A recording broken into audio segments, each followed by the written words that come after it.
कक्षा 12 टॉपिक का नाम है अवकल समीकरण। अवकल समीकरण हुए क्या?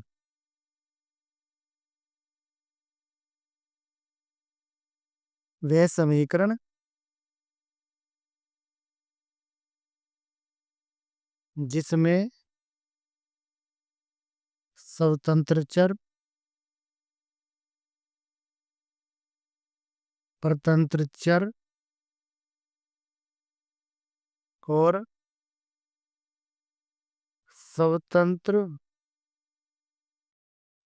चर के सापेक्ष अवकलज भी शामिल हो,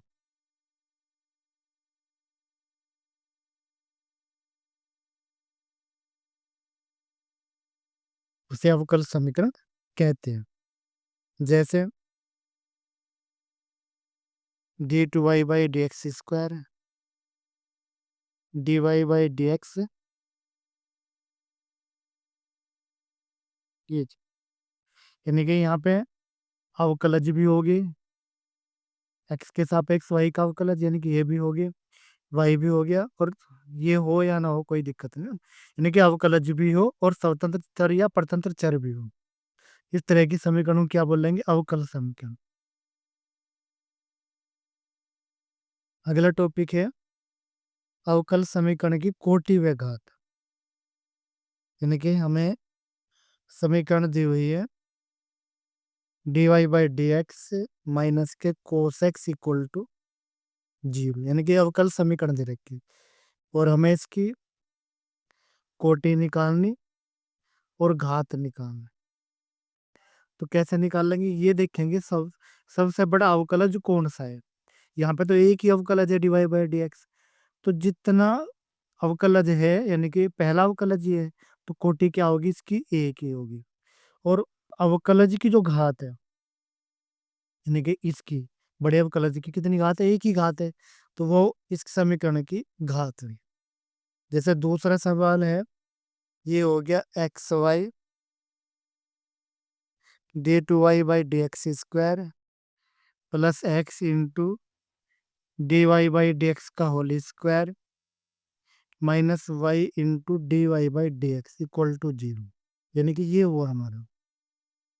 अब हमें इसकी कोटि और घात निकालनी, तो कोटि कितनी और घात कितनी? तो हम क्या देखेंगे? सबसे बड़ा अवकलज कौन सा है? d2y/dx²। तो कितने बार अवकलन हो रहा है? 2 बार। तो कोटि कितनी हुई? 2। अब इसी की घात देखेंगे, तो घात तो कुछ है नहीं, तो जहां कुछ नहीं होते कितनी मानी जाए? 1। तो समीकरण की घात कितनी हुई? 1। ये हो गया अगला। अगला सवाल देखेंगे, तीसरा सवाल। यानी कि समीकरण दे रखे हमें d2y/dx² इसकी घात 3 प्लस dy/dx का whole square plus sine dy/dx equal to 0, ये दे रखे। अब यानी कि हम इसकी कोटि निकाल लेंगे और घात निकाल लेंगे। यानी कि कोटि में तो हम क्या देखेंगे? सबसे बड़ा अवकलज क्या है? सबसे बड़ा अवकलज 2 है, तो कोटि तो 2 होगी। और जब हम घात देखेंगे तो यानी कि देखेंगे प्रत्येक पद परिभाषित भी है कि नहीं है। यहाँ पे साइन dy/dx दे रखा, तो यानी कि साइन dy/dx, यानी कि dy/dx अलग नहीं निकला, और जब अलग नहीं निकला तो इसकी घात जो है परिभाषित नहीं होगी, तो अपरिभाषित हो जाएगी। तो यहाँ पे लिखेंगे घात परिभाषित नहीं। नहीं, कोटि तो कितनी होगी? 2, सबसे बड़ा अवकलज, और घात जो है परिभाषित नहीं। इस तरह के सवाल प्राय पेपरों में कई बार आ चुकी हैं। अगला जो सवाल है, अगला लेते हैं हम चौथा सवाल। यानी कि दे रखा d2y/dx² plus 4 under the root x plus के dy/dx का होल स्क्वायर इक्वल टू 0, यानी कि ये हमें दिया हुआ है ना। अब क्या करेंगे? हमें देख यहाँ पे हम इसको क्या लिख सके? इसको लिख सके dy/dx का होल स्क्वायर, इसको उधर ले गए तो माइनस के 4 x प्लस के dy/dx का होल स्क्वायर, क्योंकि यहाँ पे रूट है तो वर्ग कर लेंगे। तो d2y/dx² का वर्ग वर्ग करेंगे तो 16, यहाँ पे इसका वर्गमूल हट गया, तो dy/dx का होल स्क्वायर। अब इसकी कोटि देखेंगे और घात देखेंगे। तो कोटि और घात। तो यहाँ सबसे बड़ा अवकलज क्या है, यानी कि 2 बार अवकलज हो रहा है, तो 2। तो कोटि कितनी हुई इसकी, 2। अब घात निकाल लेंगे सबसे बड़े अवकलज की, घात कितनी, 2। तो घात कितनी हुई समीकरण की, 2।